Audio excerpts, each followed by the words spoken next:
Hey. Welcome to Come On You Spurs TV, where we talk about everything Tottenham. Today, we are going to do a preview of the match between Bournemouth and Tottenham at the Vitality Stadium. Kickoff 12:30 on Saturday afternoon. To join me to do that is Chuma, and he'll join us on the other side. In the meantime, come on you Spurs.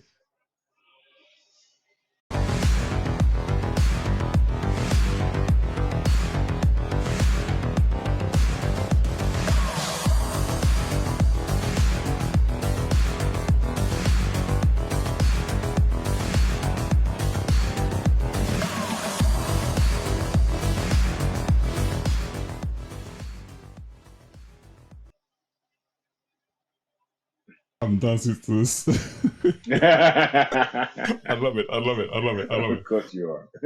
Welcome to Come On You Spurs TV, like I said, where we talk about everything Spurs. Joining me is Chuma. Chuma, how are you? Welcome to the program. Yeah, thank you. I'm fabulously awesome. Another visit to the South Coast. The South Coast is Tottenham's baby. We go on holiday there. Southampton, Bournemouth. We put up wonderful scores. So looking forward to Ange visiting the South Coast for the first time, really, and then laying down his mark as well. So that's Amazing. how it goes. Amazing.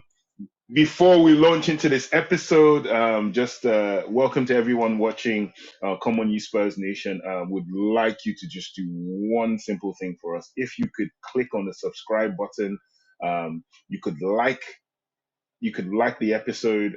It helps the algorithm as well, helps us as well. And if you could also comment and share, and also tell us what you'd like us to do with the channel, what you'd like to hear Soja and I talk about on the channel as well. This helps us to grow and helps us to bring a better product for you. Come on, you Spurs. Thank you so much. All right, so let's get into it. I know we said it's going to be a preview of the match between Bournemouth and Tottenham, but I can't help but just have a peek back at the match against Man United, Ange's first home game in the Premier League. And what a match. I mean, you saw that match, and I mean, I'm pretty sure you have tons to say about it. Where do we even want to start? Tell me. We start off with the negatives first, in terms of not even the negative of the game, but the negative in terms of the narrative. The narrative going out there, put out by quite a lot of the media, the sports media, and the pundits and the ex-players, is that Manchester United were horrible, and Manchester United were poor, and like Tottenham took advantage of a poor Manchester United side that, if they were better, would have won. And a lot of this is solely based on the fact that they had 2, 3 chances that, yes, gilt-edged chances that they could have scored, but they could have also missed as well. So the narrative is that we beat a fallen giant. So let's get this clear. I mean, is it a matter of Man U being poor or Tottenham being so good as to make them look poor? Because there's a big difference between that. Because sometimes a team is really poor and because they have all these chances. But okay, fine. But the other team are playing so well that, look, you guys are just made to look really bad. I mean, because if I think about some segments in the game, I mean, is it Man U being poor, but Mano Solomon, I mean, having a bit of skill on the touchline, or Bissouma bossing the midfield and just making sure that creating passes and those sort of things. I think for me, those indicate levels of skill that you wouldn't really find in your what I call day-to-day type stuff. If you like, I mean, I thought Tottenham totally bossed at least the second half of that match, if nothing else. I mean, but I mean, and I'm not. Some might say it would be a little bit biased, but hey, I mean, I'm not sure it No, was. it's true. It's true that they did. So for the first, you and I spoke of it. The very first action of the game, the very first possession Spurs had was a wonderful back to front, one touch, two touch, and it got to Son, and Son volleyed wide. If Son had control, that would have been Spurs scoring first. Everyone goes, well, Manchester United could have scored first. No, Spurs could have scored first from that chance, and maybe the dynamic of the game would have changed as well. Manchester United did have 2 very good chances with Marcus Rashford and Bruno Fernandes. Bruno Fernandes, especially if he had aimed his header downwards, he could have possibly scored, or you never know if Vicario could have saved it. We don't know. But for the next, so the first 25 minutes, but then for the next like 65 plus, you could see, and I term it this way: the difference between Manchester United and Tottenham in that game is you can see a club that is forging an identity against a club that isn't sure of its identity. So we've grown up with the Manchester United have an attacking philosophy. Manchester United are a dominant team. There always used to be that thing of the first 20 minutes counts against United. United will score in the first 20. If they don't, it, you have a chance. So Manchester United looked like a transition team. I'm not saying they're Conte transition in terms of counter attack, but you could see that's what they were doing, especially in the second half. They weren't controlling possession, but you could see Spurs trying to impose their identity, dominate midfield, get passes going, one touch, two touch, forward passing, controlled by the general that is Yves Saint Laurent Bissouma. You Uh, know, well created expressions. God bless your expressions. YSL. He called him YSL. Yves Saint Laurent. He's high end. He's elite. You know, he's a high end product. Bissouma, and it was controlled. And you looked at it, and you know, okay, also to you and I spoke about it. If they'd scored the two, Spurs would turn around and score four. Because this is what Ange Postecoglou is on. He's not on, in my opinion, he's not on, well, you know, they scored us two, let's score two and close the game. He's looking, even at the end of the game, we're looking to go forward. That's what led to Ben Davis, Lisandro Martinez comical kind of swipe goal. But the build up to that chance shows you everything about Ange Postecoglou. We're still going forward. With some managers would have settled for that 1-1. After all, I'm not losing to United. But he's like, no, no, no, go for the jugular, go for the kill. I don't know if you remember this. I mean, at the end of the match, or at the end of the first half of the match against Shakhtar Donetsk, and was having a go at the players for slowing down in the first half, and the last few minutes of the first half, and I was saying to them, I mean, come on, why are you slowing down? You know, go, go, go. 1-0. And that sort Yeah. of epitomizes Ange Postecoglou's philosophy of attacking football and being 100% full pelt all of the way throughout the whole match. Now, Yeah. I think for me, one of the things that's has come out really, really well. I mean, which a lot of Spurs fans are beginning to see is the fact that okay, he's very, very quickly imposed his DNA and philosophy on the team, even though it's still early stages, and we can see the shoots and the benefits of that already in the first few matches that have been competitive so far. Now, obviously, we're looking forward to the match against Bournemouth. A totally different proposition, if you like, ask me. Okay, we have this away, I mean, sort of home. Well, I won't call it home. I mean, I'll call it probably a 12:30 kickoff hoodoo, as you and I talked about in the past. But I just think that things like that would bother and Bournemouth are a different proposition from the first two teams we played because they have a bit of an attacking type side to them as well. The last time we faced them, they went 2-0 up, and we ended up coming back when we were the second half team, if you like, you know, and under Conte, and then we came out winning 3-2, and with goals from Bentancur. I think Bentancur scored a couple in that match, didn't he? Yeah, it's got two, yeah. Yeah, and then we managed to come, I mean, kill it at the end. But I think this season is it. I mean, how do you think this will play out? I mean, So the thing I like about Bournemouth is I think Bournemouth, like Spurs, are creating a tradition of trying to play very open attacking football. They had that with Eddie Howe. I think Scott Parker for a bit, and then Gary O'Neill, who famously played so well against United with Wolves. So they play open football, they play attacking football, and they're pretty good to watch as well. They're a good side to watch. You know, they have very exciting players. But last year, that's when you knew the identity of Spurs under Conte was slipping. Was we should have taken that game by scruff of the neck and done better, but we didn't. But we eventually rallied to win. This time, you know, once again, is that you and I spoke about the 12:30 hoodoo. I think Ange Postecoglou is facing all of Spurs' demons early, and he's trying to put them to bed. We went to Brentford, who are traditionally a very hard side to play, and we. I felt we dominated them to a point, though their counter attack still caught us off. But you have to imagine one of our centre backs had only had 3 training sessions, so there were certain things that we needed to iron out in that game. confidence built up by the second game against Manchester United, traditionally a team that can beat Spurs, regardless of what mood they come in or what level of morale they have. And Spurs did that with a clean sheet. So now we come up to Bournemouth, who last season we split the honors 1-1. Second one, when they beat us, when we were in disarray. I think he wants to put that to bed. He also wants to put this 12:30 thing. I'm sure Ange is aware that we have this where we'll play lunchtime. When we do this, we don't do. He'll kill that stone dead. So I'm looking forward to a game where he's Spurs are oppressing, dominating, imposing their will on another team, and we just get the job done. That's what I'm looking forward to. I can still expect a surprise because Bournemouth, have some very tricky little guys I around, know, I So and their know. I coach mean, is good. and I was going to say that, I mean, because okay, we've got Ange, they've got a new coach as well in Iraola, right? Now Iraola is of the Bielsa school of coaches, isn't he? I mean, the one of, Yeah, 100%. I mean, similar to Poch in terms of being by Bielsa's proteges, right?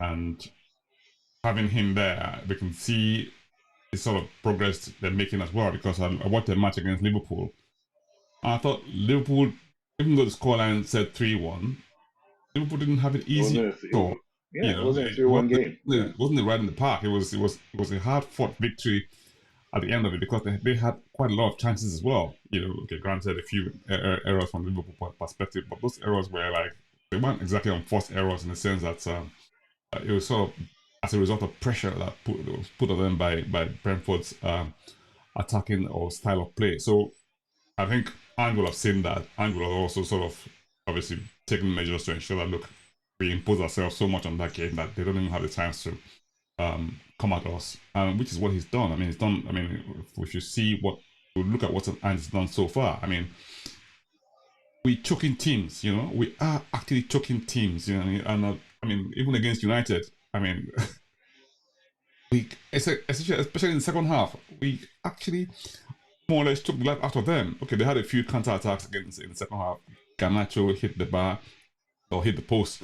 So they had a few opportunities as well. But like I always say to you as well, like teams are going to have opportunities. If they take them, fantastic. We'll go to the other side, like you said, and create our own opportunities as well. But I think the key more than anything else is the consistency in creating opportunities and having shots on goal as well. That's something that I think Ange has changed a great deal. The number of shots we're having on goal is amazing. I mean, we had what 23 shots, 23 shots on goal. I mean, average per match so far. I mean, that is crazy, and I don't see that changing. And I think the other thing that also, which you and I spoke about off air, was the way that he does a rotation, but it's not like a full scale rotation. He sort of brings in one player or another just to tweak a few things and see how and give everyone a chance to play. Now we're coming up to a match where potentially Madison may not be available. Okay, the last match he played Sa and Poro as changes to Skip and Emerson. Now, for me, Poro coming in was a little bit of a surprise. I thought Emerson played quite well in the match against Man United, but I mean, apart from maybe one incident in the first half when Poro tried to take the ball on the half turn and lose possession, which prompted some negative comments from the likes of Gary Neville in the press to say that, Ange doesn't sort of try to copy the, how did he put it now? Copying Pep's inverted fullback. But ineffective.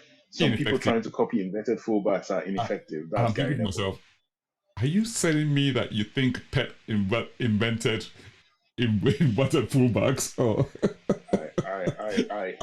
I thought that was not great punditry from Hay, but I'm not here to criticize anyone. Just saying, look, he got that wrong big time because Ange has been playing inverted fullbacks long before Pep even got onto the idea. Yeah. It's funny. It's funny you said that. It was a huge debate online as well when you made that comment. A lot of people coming out and and I love, as you know, I love football history, and so many other guys who love football history as well. And everyone who's ever watched football came out to say, "Hey, hold on, like inverted fullbacks." Pep Guardiola got it from someone else, and who did he get it from? Johan Cruyff. There you go. Cruyff used to get Albert Ferrer and Sergi. Some of us have watched football for a long time. Two of them will come into midfield, allowing everybody else to go, and that's where Pep got it from.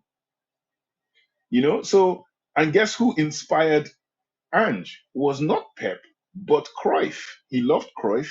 He loved Puskas. He loved all these guys that also played similar kind of things. So he got that first. Yes, Pep has made it, you know, he's made it popular. He's popularized it.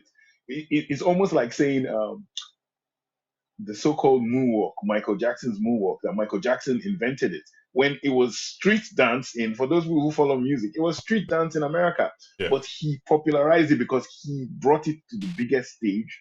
And Pep has done the same thing. He's brought inverted fullbacks to the biggest stage. So now it's like, positional football. It's not Pep. Pep didn't invent positional football. He does it very well. Yeah.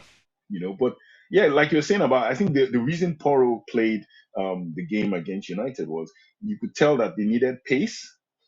Yeah. They needed a certain kind of pace in attack and a certain kind of like he's better at crossing. His passing from midfield is better than Emerson's. Emerson keeps it short and simple, And then also because they knew you're playing against Garnacho, who isn't physically imposing, so you don't need a defensive kind of fullback who can invert. But now coming to play Bournemouth, look at Bournemouth's guys, and a lot of them are like really physically good, especially their winger and central midfield. So I see Emerson coming back. I can see him coming back for this game. And I think it's going to be on a game by game basis that Ange goes, you are playing because we need to do this. If this isn't working, I'll bring this guy on. But I think you need to, and that's essential. Madison was left the stadium in a protective boot. They say I think it's a medial crucial ligament injury, but it's not too serious. But I mean, come on, it's like I wrote on the group for those common ye Spurs Nations fans that are also Marvel superhero fans. There's the so-called organization bad guys are called Hydra. Yes. So Hydra have a saying where Hydra, hail Hydra, you cut off one head, another head springs up. It's and a crop up. and you know what I mean? So with Ange, you cut off Madison, we have Lo Celso. Absolutely. Absolutely. You take off Son, we have Perisic. You take off Kulusevski, we have Mana Solomon. We're developing multiple heads for the same position. And God help us all if our under 21s come in as well, because guess what? Our under 21s are Angie balling as well. So, it's a good feeling in the club. Yeah, pleasure to have that sort of vibes, and it's amazing how pretty much the same core crop of players have remained in the club. And all of a sudden, we're playing a different type of football that's sort of more pleasing to the eye. The fans are a lot more enthused, connected, and I mean that first home game, the atmosphere was absolutely incredible. Unbelievable atmosphere, and I mean people are still, getting free drinks off of the vibe from that match. 100%. Yeah, so that's and of course new songs. Imagine what I don't know if you. I had the loving Big Ange instead. Yeah, I like that. Big Ange instead. I love that. That was so amazing. That one got. I was watching it on an Australian podcast, and the guys are like, "Damn it, they're Spurs fans now. Like these are Australians watching." I was happy, man. Welcome to Spurs to them. It's a thing where we know eventually we'll lose games. We know we're going to draw games. We know some games will play less than advertised. But it's the general feeling that this guy is like, look, I have a mission. I have this thing I want to do, and it doesn't matter ups or downs. We're still going to forge on with this thing. So everyone's saying, we're waiting for a time when you guys are, by November he'll be gone. I said, listen, you have to understand. You have to understand this.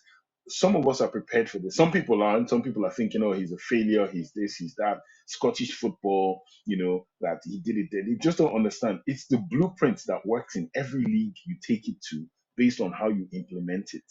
That's why the players buy in.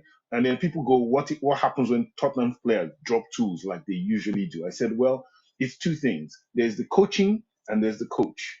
The coaching sets the system, it sets how they play, trains them in a particular methodology. But the person delivering the message is the next thing. You see this in the theme, the hero with 1,000 faces that supposedly takes up all religions. It's who you're following and then their message. Because if the message is in the person you're following, you follow it better. And Ange Postecoglou is someone who is very clear. His communication levels are unbelievable. And because of that, you can say, yes, the players can't believe in the message, but they are looking at the messenger, and the messenger is true to his message. So they will keep going on and on. Of course, they'll have disagreements with him, but the way I look at it, he's someone who is very focused. He's very direct. He communicates quite clearly, and he's very transparent about what he wants to do. And I think players respect that, especially in this modern age. You know, when you said something about Ange's communication skills, I just thought to myself, you just took the words right out of my mouth, you know? Because I was going to comment on that earlier on, and what struck me, and a lot of people have said this, is this quote from him about how football makes people feel. You know, that he wants to sort of create an atmosphere that people come to the match, you know, they leave and they're still buzzing from the atmosphere, the vibe from the whole match, and football does that to you. And he didn't say that, look, I promise you I'm going to give you heaven and earth and on that, but he just said, look, for me, the feedback comes from, that I'm doing well, comes from you guys, right? Look, we do our own bit, but I need your support to be able to make this happen, right? So when we work together, we achieve the same objective, but he didn't actually put it that way. He put it in a way to ensure that people got, kind of got the buy-in, into, you can see how I'm playing, and you can see that, look, this is getting us somewhere, and leave that stadium with that feeling. So I'm still I really have a bottle of the feeling that came from that from that match. You're loving Big Ange. I'm not the big guy just said. No, yeah, he's just literally like, a lot of people are like, oh, you Spurs fans are this and that, but I'm like, you have to understand where we've come from. We had this feeling before from like 2014 to like, let's say 2018, before the year of the Champions League final. We felt this way about every season we're going into with Mauricio Pochettino, and and and in fact, I think this feeling is better because Poch wasn't the greatest communicator as well, and this is not putting him down or saying, "Oh well, recency bias." He could say some things, but he couldn't say some things as well. And but this particular guy, it's almost like like whatever obstacle you throw in front of him, you say, "Don't worry, we'll get through it." And you actually believe this guy believes he will get through it. He doesn't really care. Oh well, we're complaining. Oh, we have not gotten rid of the that horrible word, a word that I've used the word before, but I now look at it and I think I'm never using deadwood. That word deadwood, I think it's very, very derogatory. I think it's negative. And yes, the players haven't played well for you. The players haven't done what you expected them to do. But I believe words mean something. If I say the word stupid and you turned around, that means you somewhere in your mindset you believe you're stupid. That's why I think those players can't shift. We keep calling them deadwood. Let's call them alive wood. Let's call them superb players we can't keep. Change the narrative. Say something positive about them so you can sell them. But you keep calling them deadwood and you expect somebody else to bring their money to buy something that is dead. It makes no sense. So I think the quicker we stop using those terms to describe players, I'm not saying you can't insult players. I'm not telling you how to think. I just think it's negative and it's not helping the players and it's definitely not helping our club as well. So, but Ange has looked at that situation and he's training with those same players. He's like, listen, I know you might be going, but here, and we've seen an example in Davinson Sanchez, for God's sakes. This is a And guy that even fan Kane, base have been trying to bomb out. yeah. Yeah, he's worked hard. He came on in for Brentford after how many minutes? 15. And he came and he did a job. And that's how Ange is. Eric Dyer is not involved. but he's training. You saw the training video. Eric Yeah. Dyer is there. Yeah. You're looking at all these players who Jed Spence. We know I heard he's not enthused about Jed Spence. So Jed Spence is going to be going, preferably to a Premier League club if he's alone. But Jed Spence is training. There's no problem. Come to training. I'm not going to relegate you to the under 21s or to train with the under 16s. No, I'm not going to degrade you because I might need you. So if I need you, you have to be ready. So he's keeping these guys in tip-top shape, still part of the program, and I'm very impressed with this. Yeah, I think his man management skills have been shown to be quite good. I mean, even Lo Celso, who seems to have been like, was gonna be like gone, if you like, But for me, what I've seen of Lo Celso this season, I mean, obviously preseason so far, he hasn't really played any part in the matches so far. But I mean, from what we've seen of him so far, I mean, he's been cooking, if you like, And I'm pretty sure that when the time comes, he would play his role as well as part of the team. So that's fantastic. Yeah, I mean, lineups. Let's just have a quick look at the lineup, potential lineup for this match. So, in goal, who would you have in goal? I think there's only one candidate now. Our good friend Vicario stays. Venom, right? Vicario, right? Okay, fine. Who had a fabulous game against United, as we were saying earlier on. Absolutely. He had a very good game. Some wonderful stops. He came out of his box quite well as well. And yeah, he was pretty good. Made quite a few important stops against I think there's one header that he saved. Casemiro's header. Yeah, Casemiro's header. He also had the save against Rashford, Rashford, yeah, one-on-one. Which is quite impressive as well. Yeah, so I mean, Vicario, right? On the back four, let's start on the right. I think Emerson. Returns for this game. Okay, Emerson. All right, Emerson. Porro. Porro's on the bench. Porro bench. Okay. Right side of midfield, or right side of back four. Romero. Okay, that's a no-brainer. Okay, all right. Next to him. Van de Ven, no-brainer. Okay. Mickey VDV. Okay, all right. Okay, that's fine. And next to them, they have to choose from Destiny or Davies. I think Davies.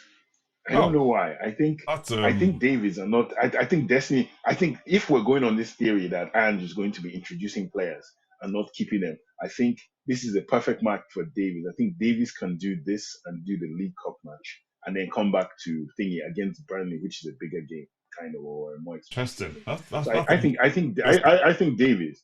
Okay, fine. Are we gonna play 4-3-3 or 4-2-3 when we did it last time? Well, I think it's 4-3-3 more here in this game. Okay. So who would you have in that front, in that three partnership? Last week we had Sarr, we had Maddison, and we had the beast Bissouma. So who are we having this? Bissouma. Bissouma, the emperor. I think Bissouma still keeps his place. Okay. Maddison, as we know, is carrying that injury. We don't know if he's going to play or not going to play, but I think we err on the side of caution, and I think Lo Celso gets his season debut. Okay. But I think Sarr stays. I think Sarr stays because I think Sarr is. I think the positivity surrounding Sarr after that game, it's like the guy is like a dynamo waiting to burst. I don't think you can hold that thing in much longer. So and Bissouma obviously likes playing with him. This is no shade on Oliver Skip. I think Skip is a fabulous player. I see Skip playing the Bissouma position, albeit in a more conservative way. All right. But I see him playing that. But I see Sarr does all the running for you, and the combination, he allows Bissouma to go forward as well. And so I see that. Well, Yeah. And Lo Celso's job in this game for me is just Lo Celso, just feed through the passes, play those intricate passes, and that's why we'll further get into it. But I think I see Richarlison scoring in this game. Can you see the satisfied look I have on my face now, like someone who's just had a very lovely dinner? Exactly. You're going into these matches predicting a lineup and you're happy. I know. So this is quite good. So yes, front line. So the front line is. I'll also go for another shocker. So I see Son playing. I see Richarlison up top. But here's the thing: I think Kulusevski to me, slides to the bench, and Solomon comes on in this game because Solomon has had two very good cameo appearances, especially the last one and that little rinse session of Luke Shaw. Mm-hmm. But here's the thing also I noticed in the first game, or the previous game, was um, Son wasn't hugging the touchline as much this time because Udogi played and Udogi was going wider than him. So Son was coming in and Son had some chances or some pieces of play that put him in positions where you know he can score. Yeah. So I think if you have a touchline winger like He had that block. Solomon on the other side, it allows him come inside and allows his wing back invert and then still come wide. So I think Son has a very good chance of playing well in this game. It's also, if Solomon does what I think he will do, hug touchline, put some cutbacks, we're going to see a session. It all depends. Kulusevski as well could have a good game because he did play well in that particular match against them last season. Well, in fact, the same fixture at the Vitality Stadium. Kulusevski laid on 2 goals or something in that match as well. So there's every likelihood he will play well against these guys. Well, I mean, I can't. What can I say? We have a good match in prospect. Sport for choice. Yeah, and we're very much looking forward to it. I mean, thanks very much, Shuma, and yeah, we can't thank you enough. So, unfortunately, we don't have a live stream this weekend, but we join us as we do a preview of the match between Tottenham and Fulham. For the game on Tuesday, the EFL game on Tuesday. We'll have a preview out for you possibly on Monday. Yeah, and in the meantime, come on, you Spurs. Come on, you Spurs.